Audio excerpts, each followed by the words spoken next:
Welcome back to the Culture Podcast with Kyle and Alexander and my friend Madison Breeding. Today we are going to be talking about interior design because that is what she does. Obviously, you know, the theme of people doing what we're talking about. So just jumping right into it, explain to everybody what interior design is because, you know, a lot of people probably don't know exactly what it is. So basically, interior design, we have to go to school for it, get a degree in interior design, but it's space planning, anything that's in the inside of a building, an interior designer touches. So it's when you walk into a space, we basically focus on how do we want you to feel, what do we want you to recognize, what are you supposed to focus on, Yeah. There's more to it, but that's basically that's the gist. Yeah, that's a good summary. Okay. So now obviously this is no disrespect, but so you said what you want people to look at, and for some reason the first thing I thought of, I don't remember what class I learned it in. It had to been business or something,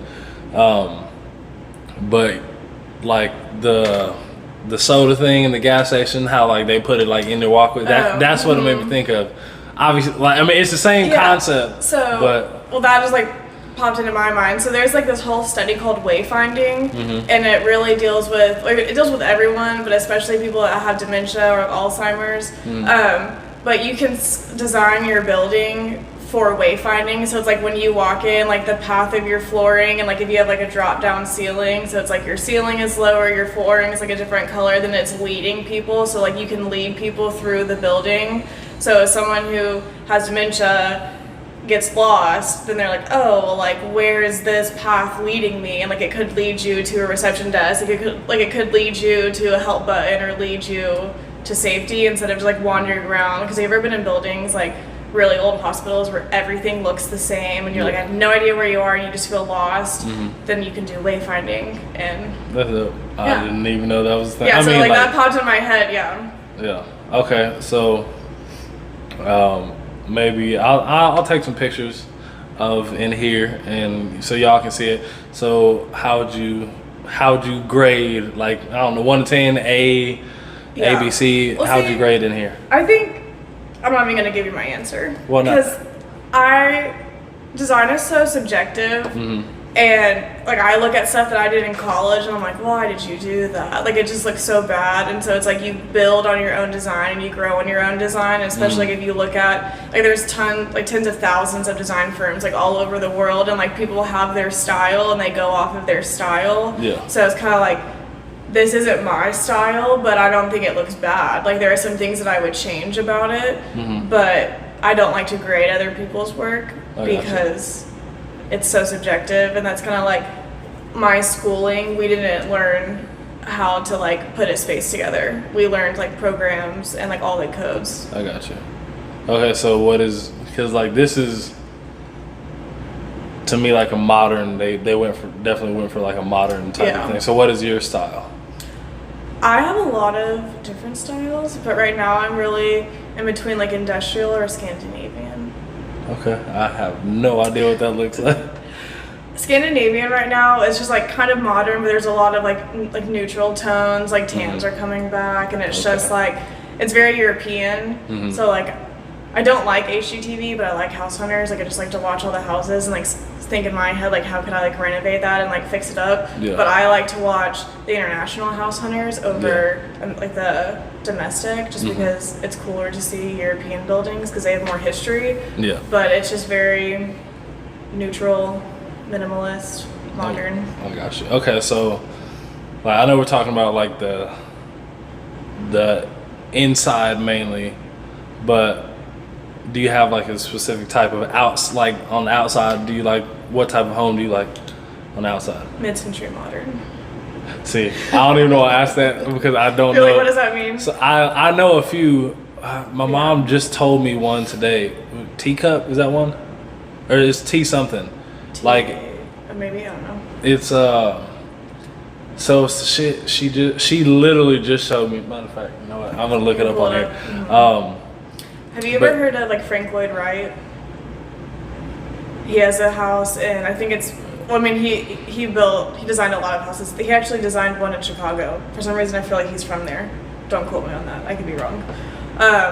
But he designed this house called Falling Water, or Falling Waters. It's in Pennsylvania, and I think that's probably my dream home. Teacup style home. Okay, so if I can't find it, it's definitely not teacup.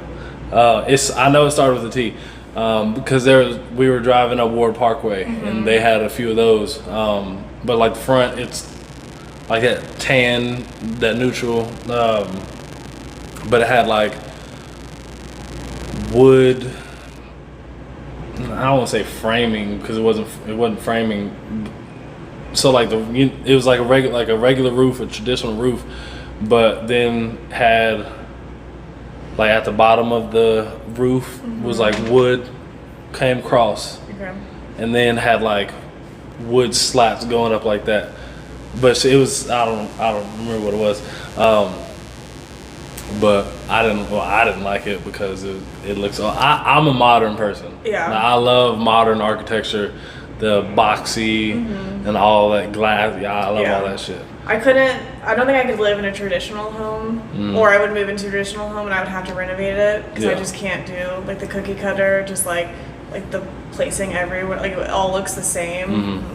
Yeah, I like new. I like that. I like that the chandelier.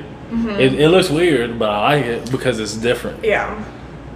Not those as much because they're kind of. I mean, they're still cool. You see them a lot though. Yeah. Like they're normal now. Yeah. Okay, and you said mid-century modern is your favorite one. I'm gonna look that up because I have no idea what that is. You should look up Falling Water, Frank Lloyd Wright. Falling Water, Frank Lloyd Wright. I feel like that's the name. If it's not, I'm gonna be super embarrassed. You know, I just had a teacup home, so you. Well, I mean, the reason why I was saying that is because I did a whole paper on it in school, so that's why I'm like, I should know this. Frank Lloyd.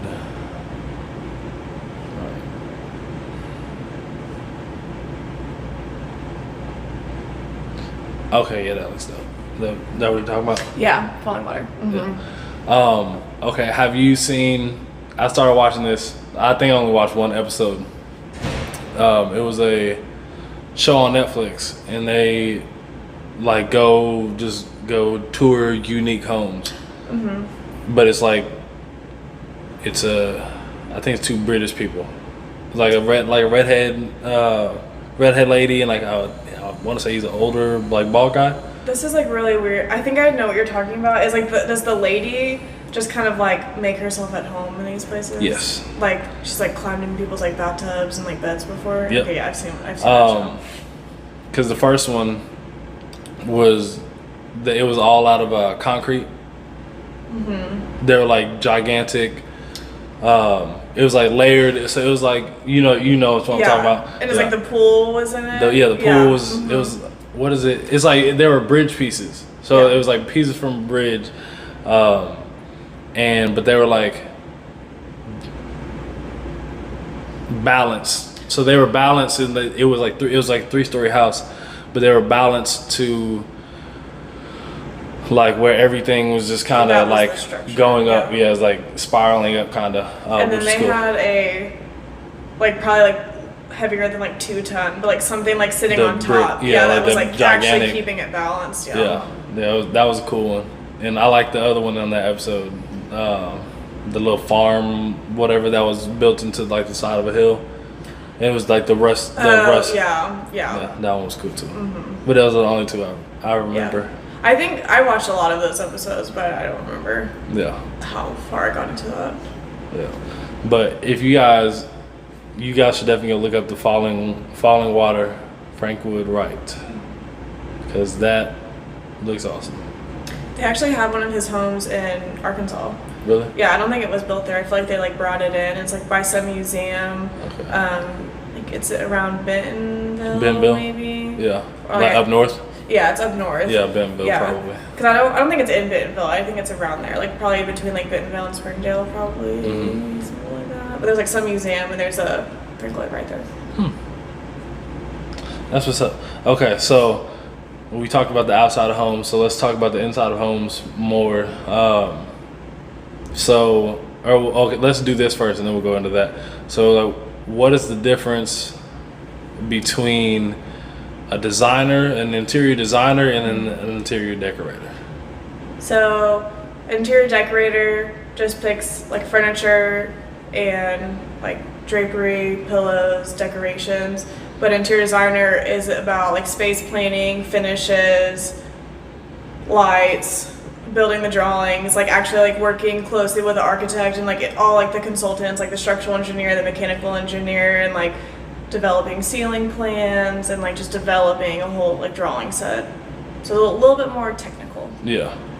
She was explaining to me, like I said, you guys will see this later, but she was explaining to me like I call them cubby holes because that's what they remind me of. But so we have a kitchen in here, and like with the cabinets and the, like you were saying, like you do we'll do the cabinet spacing and the, like obviously like spacing for the fridge and like the doorways and so like all that. Of that's millwork because it's built in, and so like we have to draw like section cuts and like figure out the dimensions and figure out how is this actually built, and know like a lot of like cabinets have like a 3/4 inch like surround around it, so it's like you just have to know that and you have to draw it correctly, so when you hand it off to builders they have to make sure and approve that like what you've drawn can actually be built, because if it can't, then they'll try to build it incorrectly to match your drawings, or they'll like, you know, like it becomes like huge issue and huge problem.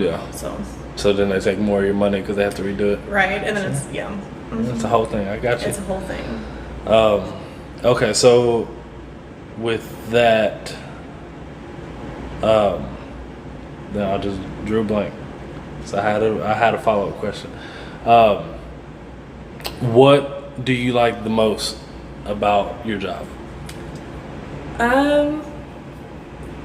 Well, that's a hard question. I love my job.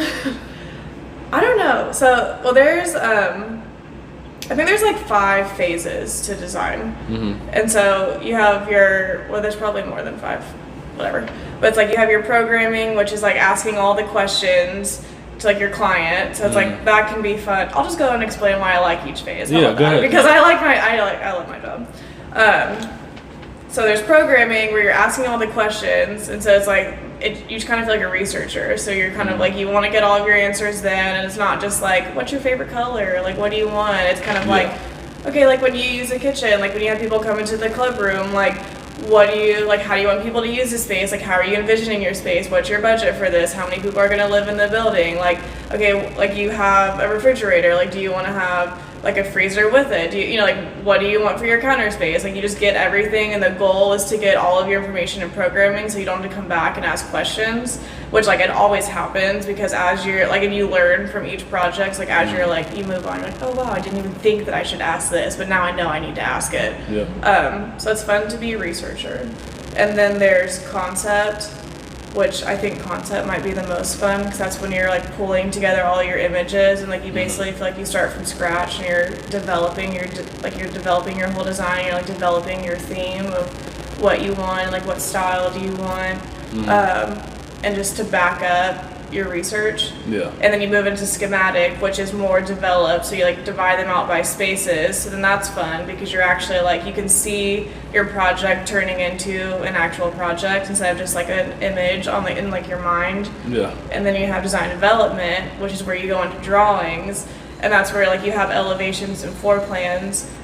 And an elevation is like that whole wall would be on an elevation. So it's like you would see that, and you would have like the dimensions of your cabinets. Like when you present it to your client, they would say like, oh, like you have a subway backsplash, you have like your open shelving with your cabinets above, and you have a surround with a soffit that drops down. So like it explains. Does that make sense? Like I was cool all the way to the something drop something. So you see how it goes in, like it starts. Like you have your ceiling that hits the wall, but like you have like maybe like a foot or like a foot and a half above your cabinets. So like that's a soffit. Makes sense? Yep. Yeah. So it's like, if they didn't have that, then your cabinets would either have to go all the way to your ceiling, or you'd have a gap, or you have a molding on it. But when you drop your soffit down, then it just makes it look more elegant, and it's like tucked in, but then you have less millwork, and millwork typically can be expensive. So that's enjoyable, because like you're actually like starting to select finishes and starting to make sure like everything's coming together. And then you move into construction documents, which is like the detail section cuts of everything, like how you would actually build it, and like your specs. So it's like you'd spec your furniture, and like you have to pick your fabric, and then you have to like pick the finishes and like pick all of it, and then you move into construction administration, which is building it. Okay, so you said millwork a couple times, and so for like the people who maybe that might have went over your head or something, this wood like woodwork. Yeah. Basically. So it's like built in. So it's like if you go to Home Depot and like you walk out with a cabinet, like it's cabinetry. But if they have to come up and like construct it and build it and fit it in place, like that's millwork. Okay. Yeah. See, I like when you started, you said the subway, and I knew what you're talking about. Now, subway tile is the only tile that I know the name of. But no, that was cool. Just like listening to you, I'm looking at it, and like you just worked your way up, and it was cool. I'm glad it made sense. I was like, we're gonna try. No, it definitely made sense. Like it's fun hearing about like new things like that, because I mean, hell, you learn something new every day. And you've taught me a whole lot in a little bit of time. I used to be really bad at explaining what my job was. And now, like, I've been really working on trying to like explain, just for like, because I feel like if you can explain it, then you know it better. And so I'm trying to know what I'm doing. Yeah, I got you.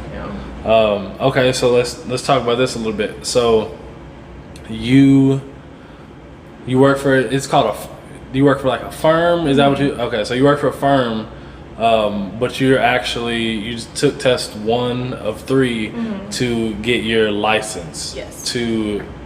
Are you gonna eventually open up your own firm? Is that like the goal? No. I've never had the desire to have my own firm. Yeah.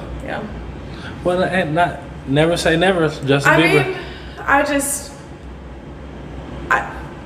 So I don't like. There's commercial interior design and there's residential interior design. So commercial is like hospitality, which is hotels and like resorts. There's multifamily, senior living, like hospital design, education. Like there's all of this stuff, and then there's residential, which is homes. And I'm not a big fan of residential. And when I think of in firms, I think of residential, and there obviously are commercial firms. Like I work at a commercial firm. But I just, in my head, it's harder to get clients for commercial than it is for residential. And it's just like, that's what you want to do. Because you said your background is in hospitality, so that makes sense. And so it's easier. Like obviously it's easier to work at a more established firm, but it's kind of like, it's just like I have goals and I have dreams, but that's just never been a goal or a dream. If you had my own. So if you just like name recognition, if you had to pick one hotel, like chain of hotels or whatever, and you like just could design one of them, just based on reputation or like your preference in what you like when you go there or whatever, what hotel would you do? Either Hyatt's or Marriott's. Hyatt's, Marriott. So because they like every hotel chain has designers that work for them, and there's like different paths that you can go when you work in a hotel company. And so I think I think that would be a goal of mine, is to be able to work at one of those companies. I got you. So, okay, so I just stayed when I was in Chicago. I didn't know that until I booked it, but A-lofts are Marriott's. So it was a cool. It's definitely like a modern, like I would kind of say it's like they're trying to pull in young people. So like, have you ever been to an A-loft? I have. Did you like it? Yeah, I liked it. Just still you're not as like modern. You don't like the modern as much. So okay, so if you were to design something for a hotel, would it like I'm trying to picture it. So like how would you have it? Would it be kind of more like have you been to like Okay, the Marriott over here. Have you been to the Marriott on 12th Street? Not, no. The West. No, not the West End. Is that the one that's connected? Like that has the skywalk that's connected to the Union? Is that a West End? The Union. Not the Union. Union Station. Yes. Yeah, the Union Station. Yeah, that's one across from It there. has like that giant rock wall waterfall inside. Yeah, that's not the one I was thinking of. Oh. There's Lowe's. Have you ever been to a Lowe's? It's Is that over by 70, over by the highway. Do they have a Super nice. kind of like a rooftop, but not a rooftop? There's a bar there. It's called Horse Feather. Couldn't tell you. Cause I think like I went to the bar and I feel like that's in. So you walk in and like the lobby's gigantic and they have a restaurant over, like over to the left when you walk in. We went into the parking garage and we just went. Oh, okay. We just went up to the bar. Up the elevator because Yeah. we thought we were going to the restaurant and we went up the elevator and it was like this huge like it wasn't technically a rooftop but it was like 20 stories up, but they still like it's a really tall building. Yeah. But they had a huge like lawn park and then they had a bar and we thought it was the restaurant and she came out and gave us the menu and it was a bar and we're like, oh, we're already here. Yeah. So. Might as well get some drinks. Right. And I was like, might as well. But it's like Stillwell or something is the restaurant. I don't know. I just went there on a delivery. I don't. Yeah, Okay. so I was just like, yeah, I didn't say that. Do they have like this giant chandelier that's like hanging in their staircase? I don't know. Okay, I think we went in just separate sections. Maybe, yeah, of the probably. hotel. But yeah, that was okay. So I feel like there's like a modern, there's contemporary modern. Is what I'm thinking of. Okay. So I know there's like different sections in each like type of whatever. So What? like okay, so like you know you have your modern. Oh yeah, and yeah, then like your design styles. yeah, and then you say you like mid-century, in the mid-century, I can't talk, mid-century modern. Yeah. And then I know you have like ranch style and all type of. Oh, that was a question I had earlier, because you were talking about European stuff. What do you like? Do you like Spanish style homes? I think if I lived like in like if I lived here, like obviously I do live here, but if I bought a home here, I wouldn't buy a Spanish style home. Yeah, Like, it just fit, it's you like know? Yeah. So like it'll if stick I out. like if I was living in an area where like that was like common, Florida or like Southwest, you know, or then something. like I could probably look, you know, because like might as well. Yeah. I remember flying into Florida when I was in high school, and like literally that was Everywhere. the whole damn like for a good 10 minutes. That's all you saw was Right. just clay roofs. Yeah. See, the crazy thing is, because that's really common in like Arizona area. Yeah. But like now, because like that's what if you're like super rich, you would have like one of those style houses. But now, if you're really rich, you have like a modern home. Yep. And so it's like there's a whole market down there, and like we might be getting a couple projects down there, which is like it's like. Residential's not fun, but when it's like a $5 million home, it's a little bit more enjoyable. But there's a whole market down there. Like it's absurd. Yeah. Okay. Hell. Yeah. Okay. Yeah. That's what I was talking about. Other style homes. So, like, because I'm assuming you probably have to know all those in like a test or like through school or whatever. Yeah. So. Like, what are the differences in? I mean, I know, like, obviously, all of looking. Okay, so like, you like mid-century modern. I don't know what that is compared to like a ranch style home. Because like I had to learn all of that in school. Putting you on the spot, huh? Yeah, you're like really. I'm like, where's my textbook? Like, I had to learn all that in school. But what I honestly do is like when I get a new project and if it's like, oh, like we're gonna be like we're going mid-century modern, like I know what that looks like, but I still have a hard time explaining that to people. And a lot of it's like kind of like I think if you go into design, you're pretty creative and you're a good visualizer. So like I can close my eyes and I can visualize the space. Yeah, and like I think what I've really learned about myself is if you give me a word, I can come up with a design on a word. So like that's, you know, like that's like when I have like my meetings with my clients, like I really hone in for like what's like one specific word that like that's where I can like really develop everything off of. So like that's kind of why I like concept so much. I kind of got distracted of where I was going with that. Oh, but I use Pinterest for my work. Okay. All the time. Like I always have it pulled up. So if someone's like, we're gonna do mid-century modern, then I'm gonna go to Pinterest and I'm gonna pull it. I'm gonna search through all of that and I'm gonna pull images and then present it and be like, just to make sure this is what you want. Because a lot of people will say like, you know, like I could think mid-century modern is this, but you can think it's this. Yeah. And then when I show you images, you're like, that's not what I want. You're like, oh, sorry. And like you find something else and it's like technically like like it might be like ranch, like it's like different style. And then you show it to them and you're like, that's the mid-century I want. Yeah. So it's like depending on the client, then you're like, okay, like you're getting a mid-century home. Like it's not, but at least you get your images of what you want. You're getting a mid-century ranch. Right. Home. You're like, excuse me, sorry. You're like, that's so cool. Like this, I don't know.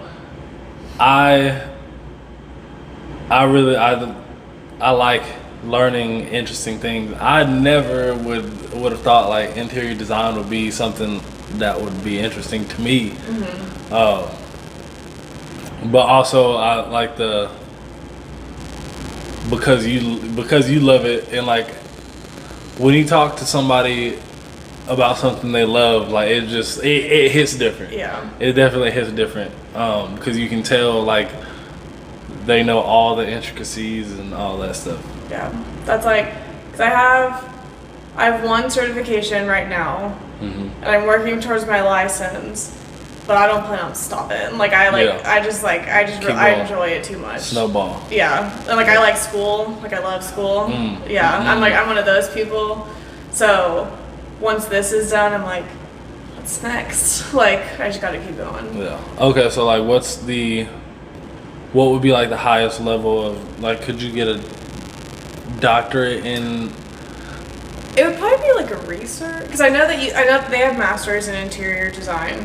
But it's like you don't have to have a master's. Like I don't have a master's in that. I know a lot of people I graduated with, they're getting their master's in architecture, and so like you can get your undergrad in interior design, and then certain programs will let you in to do architecture, but typically they like you to have your undergrad and your master's in architecture, because we know enough about architecture to know that we need to consult with them. You know what I'm saying? I'm not an architect. I'm not going to try to pretend like I am. Like I could not do their job. There's so much more that I don't know about that.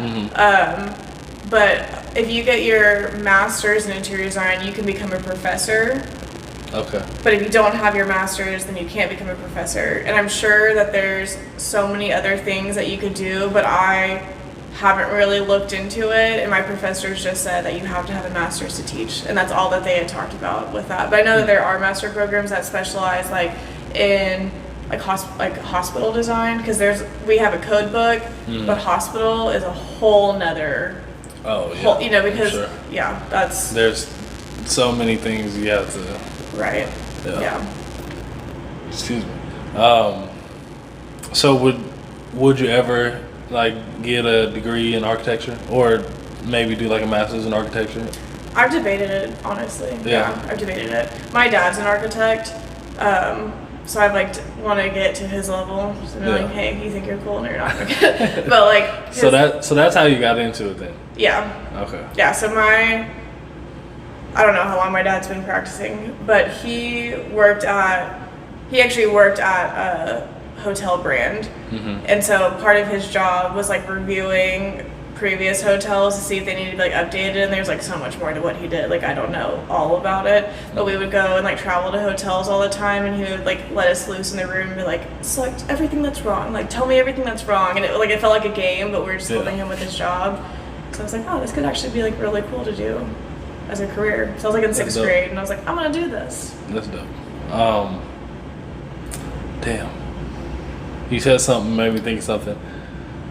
I lost it. I do that a lot. Okay. So we're just talking about. Is it like schooling? Yes. But so it's actually, I wouldn't call him. I don't even know what I would call my dad, but he is going to get into here here pretty soon if he hasn't already. But down where I moved from, he's gonna start building houses. Like he's started his own. Like a contractor, or Yeah, he's gonna be a contractor. But you know, he's doing. Do you like specifically need to be an architect to like say, hey, this is how I'm gonna build this house? Mm-hmm. Okay, so he's doing he's doing all that stuff, and he's gonna do like a semi-modern, I would say, because all those houses down there are old as shit. Yeah. But yeah, so he's trying to hit the market with something new. Yeah. But okay, so let me ask you this. This is like his idea of like what he wants to do is like it's gonna be modern finishing, all that stuff. But he's gonna be doing like one story homes, like the long. Like elongated 1-story homes, but the modern finish. What are those? The like long. When I think of 1-story long homes, I think of ranch style. Okay, that's right. Okay. Yeah, but I was like, I'm sure like there's branch. Like. Yeah. He could honestly create his own style. And, you know what I'm saying? Like you could like that's why there are so many styles, and like I can't remember what Frank Lloyd Wright's style technically is, but like he blew up. And that's why like his homes are so expensive. Like you can't you could purchase one, but it'd probably cost you like your life. Like they're crazy expensive. But like he designed his own way and created a style. Gotcha. So that's why we have so many styles. I gotcha. Yeah, that's because he's. I want to say his idea is gonna be the 1-story long, but the roof is gonna be. Like it's just gonna be one like plane. Yeah. But obviously be slanted. But yeah, so that's. So does he have someone like to draw everything, or is he gonna like hand? Like, what's his plan with that? Couldn't tell you. I know. I'm sure he'll have somebody draw it, because I don't think he can draw that at least that well. Yeah. Let me know if you need some help, because my uncle's a contractor and I've been drawing up some of their stuff. And like so he's to the point now is like when he starts this and when this gets going, he used to do homes back when I was a kid. Oh, nice. The house that he had when I was growing up was literally from the island to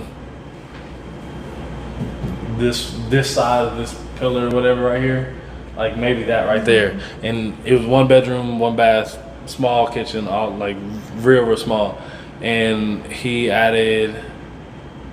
made the master bedroom bigger and then added 2 bedrooms, another bath. Oh, awesome. Like he can do all that type of shit.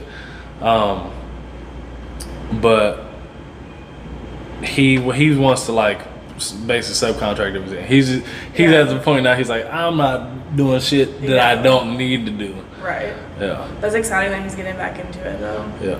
Because I didn't know this until like probably last year. Is like that's been his goal, like his passion. And I was like, that's cool.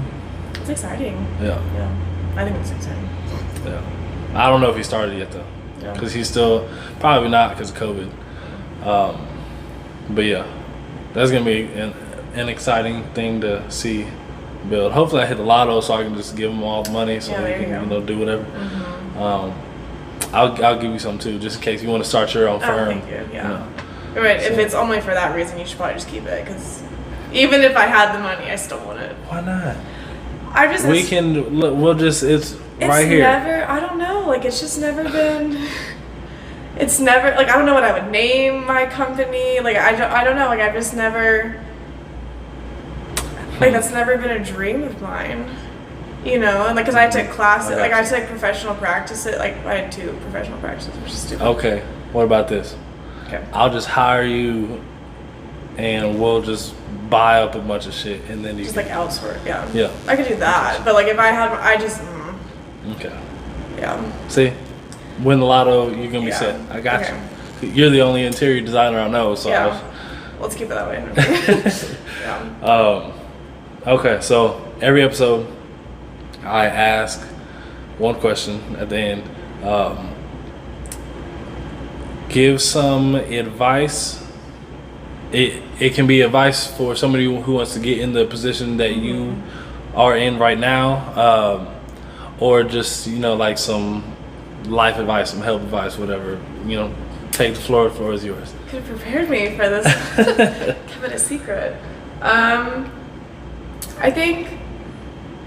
feel like it's so simple. Like, I mean, like, it's said all the time, but just follow your dreams. Because, like, when I was in high school and, like, I told people I wanted to be a designer, like, all of my teachers told me not to do it. Like, no one was supportive besides my family, just because my dad's in the industry. Yeah. But, like, everyone was like, a creative field isn't reliable.